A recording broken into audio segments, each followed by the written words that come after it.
નમસ્કાર, શો ટાઈમમાં આપનું સ્વાગત છે। ભાવનગર ગ્રામ્ય વિધાનસભા બેઠકના ધારાસભ્ય અને રાજ્યમંત્રી પરસોત્તમભાઈ સોલંકી દ્વારા નૂતન વર્ષ સ્નેહમિલન કાર્યક્રમ યોજાયો હતો।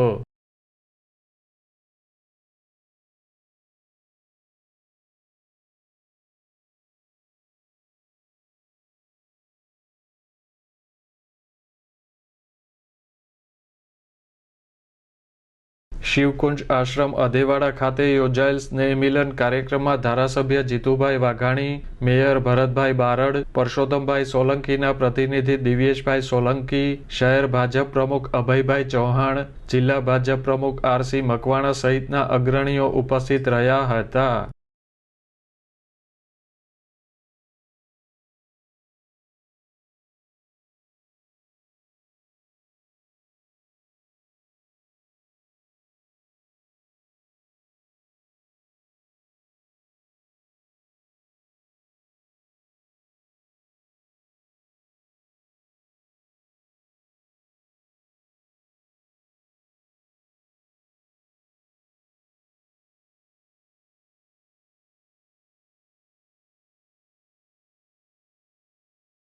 આ કાર્યક્રમમાં જિલ્લા ભાજપ તેમજ ભાવનગર ગ્રામ્ય વિધાનસભા વિસ્તારના આગેવાનો, કાર્યકરો અને શુભેચ્છકો મોટી સંખ્યામાં ઉપસ્થિત રહ્યા હતા અને નવા વર્ષની શુભકામના વ્યક્ત કરી હતી।